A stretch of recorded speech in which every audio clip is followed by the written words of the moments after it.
In this video I'm gonna share with you the opening you can use as black to beat everyone below 1500 elo. You don't need to learn so much theory to be able to play it properly. You can surprise your opponent because almost nobody plays it, and it's very flexible, you can play it against absolutely everything. What's up, chess player, and welcome to the Journey to Grandmaster, the place where you can improve every single aspect of your chess game. We are gonna try to outplay our today's opponent around 2000, almost 2100 actually, with the black pieces with the help of the Philidor defense, the opponent that I love so much to play as black, because first, it's very flexible, you can play it against anyone and against anything. I mean, against Philidor it's called, against e4 it's called the Philidor defense, but against d4 you can also play d6, that can transpose to the same thing, or if they don't play e4, just play the same structure. So it's like you can literally play it against no matter what your opponent is doing, and it's a very solid opening. I like it so much.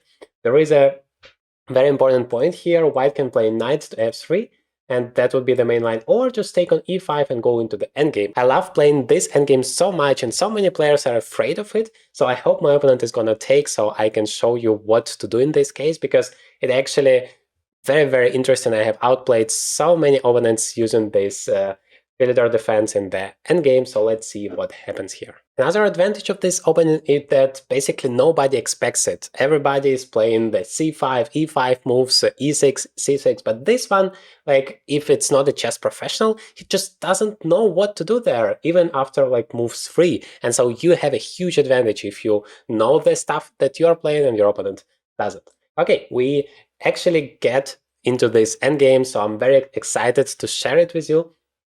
Our opponent, of course, takes on d8, and objectively, white is a little bit better here, but practically it's very difficult to prove it. Let's see how it goes here. So bishop c4, we need to defend this pawn. This is absolutely crucial. There are a few ways you can play bishop e6, but I personally don't really like that move because it's gonna double your pawns. But king e8 is very tricky. It seems like you are losing so much time with your king, but in the endgame, it's very important to understand the castles doesn't really play that much of a role anymore, because the king should not hide. I mean, it's not really in danger anymore. That's why it's good in the center. And then we just need to bring all of our forces, and this knight on c3, this is the key point, our key advantage, because once we are going to play c6, and that is always the key move in the Philidor defense, this knight is kind of stuck, it has no ways to go forward, and then we are going to use that to our advantage. Our opponent plays f3, and this is actually quite a good move, just cementing the entire pawn structure, but at the same time it's also not really that active, so it's basically losing the entire advantage, and now it's going to be more or less an equal position where we are going to have our chances, because he is not putting pressure on this pawn, he doesn't want to go here to put pressure on this pawn. Instead, he delays his development to play this move f3, and the knight wouldn't be that active. Normally, it's not what you necessarily are aiming for as white. On the other hand, his position is going to be very solid, which is going to make it difficult for us to outplay him. But let's see whether we are going to succeed with that. Yeah, a4 is also a very good move, prophylaxis against b5 here, because this is a typical idea for the black side. I guess we can do the same and just play a5, and maybe even place our knight on b4, where it's gonna put pressure on this pawn. Another idea is just to play knight d7 and normally develop our bishop to c5, exchange it, and then place the knight on c. Yeah, I guess we are gonna go for that. Hard to decide, actually, because after knight a6 we also have this idea, and if the bishop is hanging, we are not afraid of bishop takes a6, because we can take the bishop on a3. But I'm thinking about king to f2, and then if I play that, well, I can still do that, because after takes I can take with a check, that's fine. So finally he only has that move king to e2, because now if we play that, he takes, we take here, then maybe he can take here and win a pawn. That wouldn't be great. But we can always play knight to c5. Yeah, let's try, because if you play king to e2, then your knight kind of doesn't have any spots to go except for knight to h3, which is, yeah, maybe not that efficient. Otherwise, we have both ideas in mind here, bishop to c5 and knight to b4. Maybe it's all not necessary, maybe we could have achieved the same with knight to d7 and bishop c5. Anyway, that's the point. We need to bring our pieces into the game. We need to make it as active as possible. And then, of course, this king can go to e7, making space for the rook to go. Okay, this is the difference. Because in the event of knight to d7, that wouldn't be possible. The knight would have controlled that square. And our opponent is attacking the pawn here. I guess that is the idea. So if we play bishop c5, he's gonna take here. And after knight b4, he's gonna take the knight because it's a double threat. The pawn is hanging and the rook is hanging. But wait, what about bishop c5, bishop takes b6? Because then bishop has absolutely 0 squares to go. Probably he wants to take, otherwise I don't see anything. But to say the least, I have bishop takes a6, and those bishops are so powerful. And if you play b4, that's the only way I see to save the bishop.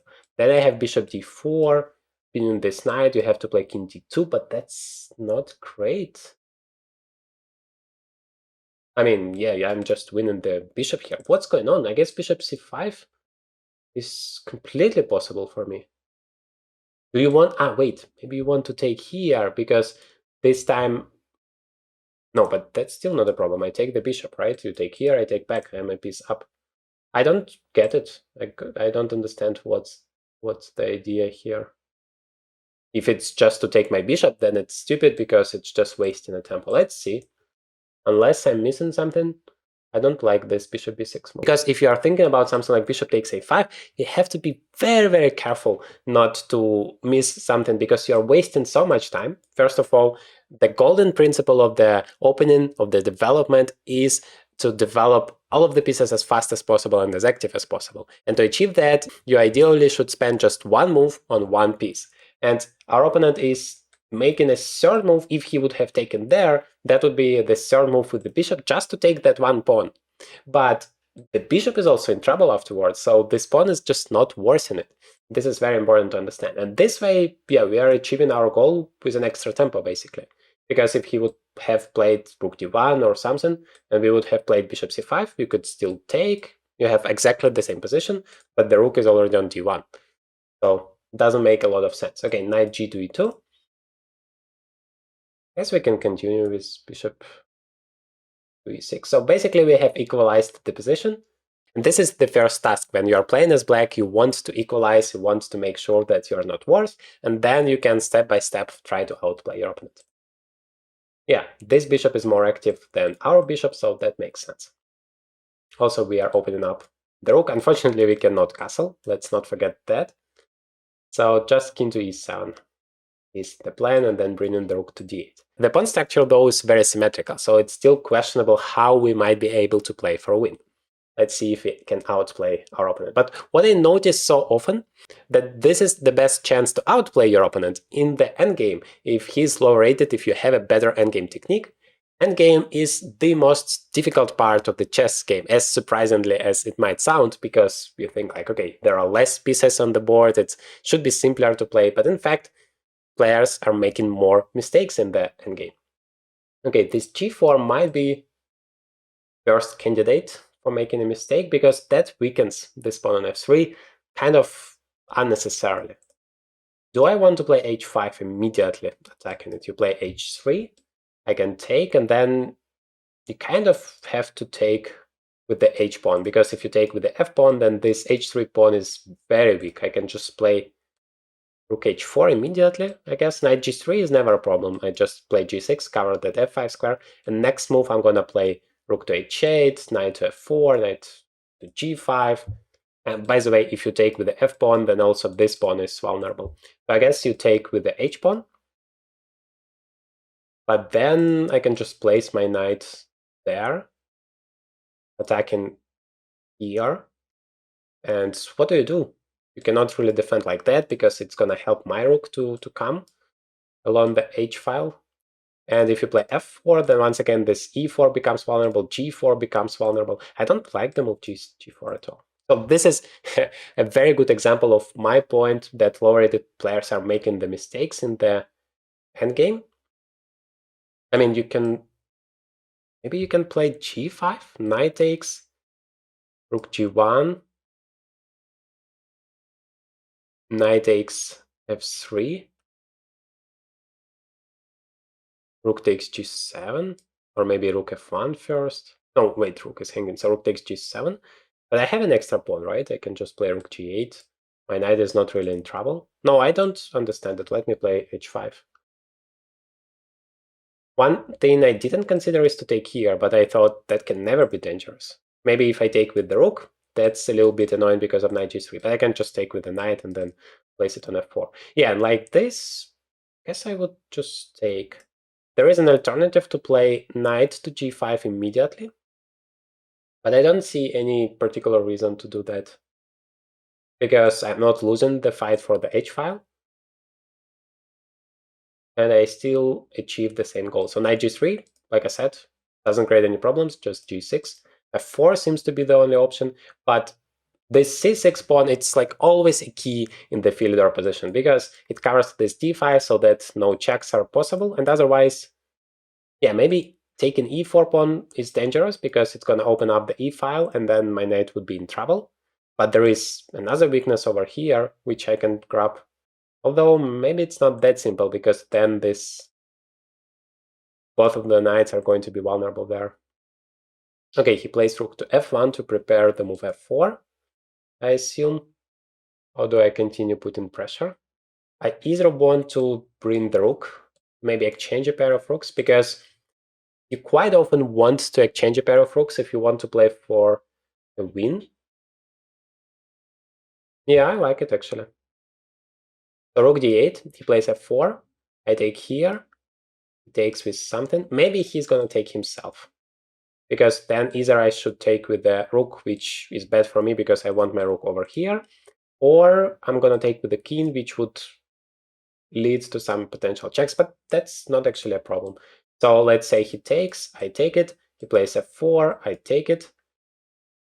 Maybe he wants to take with the rook, just to protect all of the pawns. Yeah, but I have just knight a6 attacking the rook, and then I'm gonna take here, maybe starting with a check. I quite like it, because his rook on d1 is very active, it's controlling the open file, whereas my rook on a8 is doing absolutely nothing, so it's a very good exchange for me. And his weaknesses are still there. Maybe though what I'm missing is just takes, king takes, and king to d2. And then after rook h3, just into... wait, king to e3 is not an option, I have knight takes g4. Then I like it. Yeah, just absolutely unnecessarily my opponent creates a weakness in his camp, and now he has to suffer because of it. So, like, never voluntarily do that. There is absolutely no reason. My opponent could have just centralized instead, bringing all of his rooks into the open file, and it's really difficult to penetrate, to somehow put pressure on your opponent if he doesn't have any weaknesses. But with such a pawn on f3, that's already much simpler. Yeah, he plays that, but I still don't understand what happens after rook h3. Notice that it's a very useful thing to exchange a pair of rooks before trying to attack your opponent, because it limits his counter play potential. So yeah, there are no ideas over here, no real problems. Plays knight g1, yes, he saves the pawn, but it's a very passive move. I cannot believe that that could be great for him. So I have a choice between rook g3 and rook h2. I'm not sure which one is better. Feels like rook h2 is more active. Maybe he is still in time with knight e2, knight e6, and king to e3, covering those squares. I'm definitely in the driver's seat, but still it's not that simple to somehow blow this position up.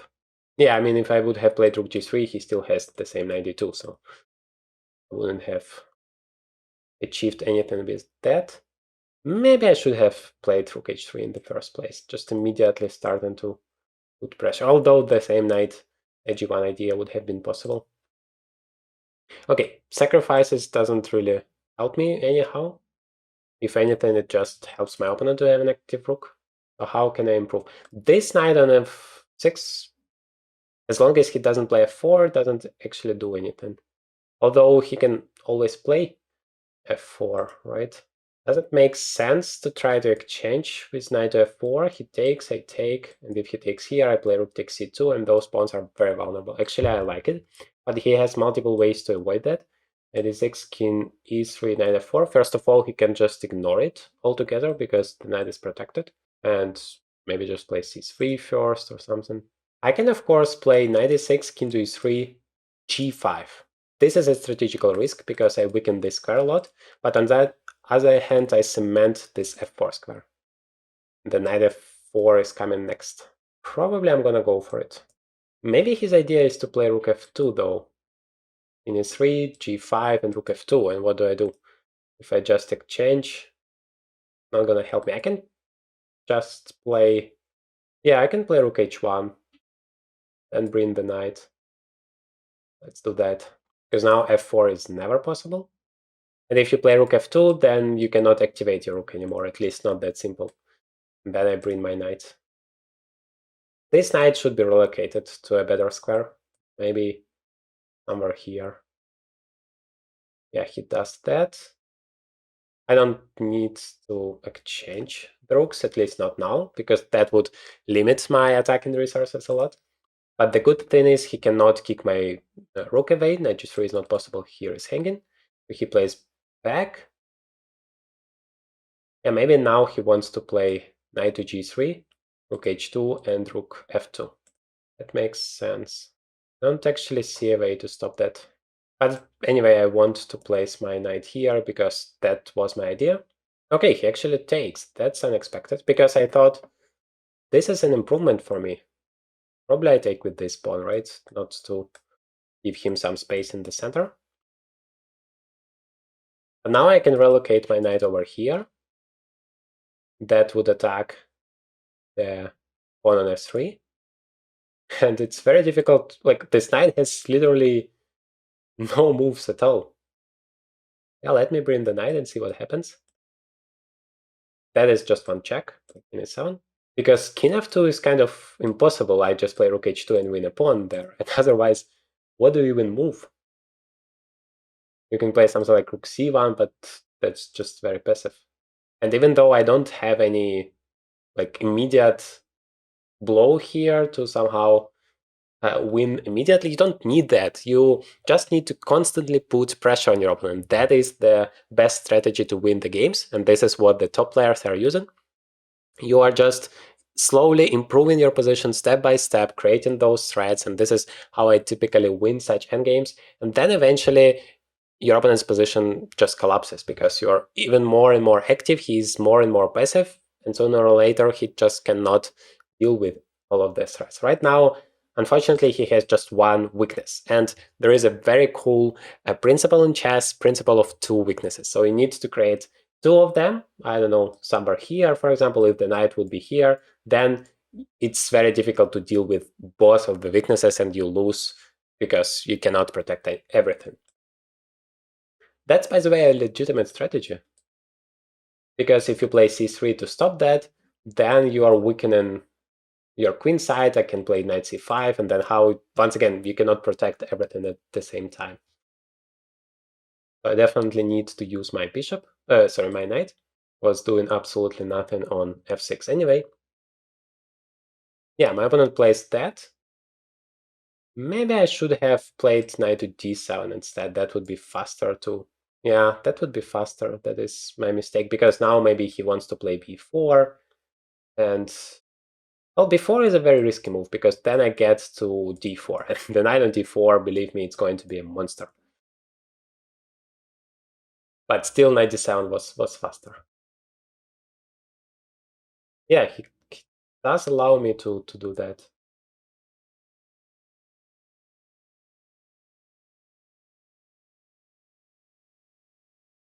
Maybe he thinks, okay, the knight is beautiful on d4, but it doesn't even create any real problems. And he gets rid of those weaknesses along the second rank. But king f2 is still not a great move, because rook h2, the king has to go back, and then the rook will be here. All of his pieces are on the back rank, and the knight still has no moves. I mean, this is quite a horrible situation to find yourself in. I just need not to allow this king g2 move. Because if he achieves that, then my rook has to go back. I'm still better, of course, but he's gonna be more solid and not that passive, but because then the knight will be able to come out. So when he plays king f2, I always need to give this check. And then the king will be cut and my rook would be active. But yeah, it feels like a positional masterpiece. Like you have absolutely zero ideas as white here. Once the knight comes to d4, I guess it's kind of a game over because you don't even have a square for the king to go. Go to e1, I'm gonna take here, rook takes, knight takes f3, and I'm just winning a pawn and an extra pawn, and the pawn endgame is like 99%, you always win, especially such a huge pawn. Yeah, you can play rook d1, at least it's one active move in a row. That's already an achievement, check, but just knight d4 check. Yeah, that, and then just rook h2 check. Like I said, it's important to stop king g2, and the king has to go somewhere back. And then I just go away from this spin, because, yeah, maybe knight d2 is somewhat an idea to attack this knight. All I need to do is bring my king, and I guess it makes more sense to bring it here, just to stop any ideas of the pawns coming forward. And then my rook is... Yeah, it was a little bit tricky. If I would have played rook b2, then knight e2 would be possible. My knight is pinned, I cannot take it with the knight, and if I take with the rook, then rook takes d4 check, pawn takes, and king takes. Okay, he sacrifices. Yeah, maybe it's a good practical chance, at least to get some activity. I like it. But I guess it's just too late for that. My rook is coming, my rook is very active. Actually, I can just play d3. Yeah, I could have played d3 immediately. Somehow I missed it. My idea was to play rook b1, but that, of course, is also good enough. But if I can maintain such a strong pawn, why not? Now knight d4 loses immediately due to d2. And knight c3, I can just play rook to c1, and then d2. So the filial defense is a perfect opponent to outplay your opponent if he is not that experienced. If he is not a chess professional, if he is not crazy about opening preparation till move 30, then it's just a perfect opponent, and at least online it's just a perfect weapon because nobody has an opportunity to prepare against you.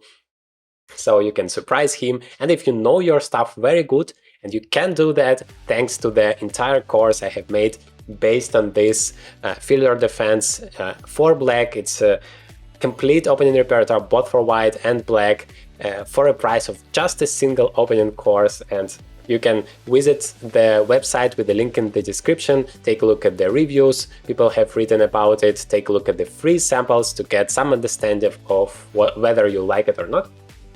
But I can sincerely recommend you. You're gonna learn so much, not only the opening variations, but also the ideas, the chess understanding. You're gonna improve significantly. And of course, you're losing absolutely nothing because there is a 7-day money back guarantee. If you're not happy for any possible reason, you can just get your money back.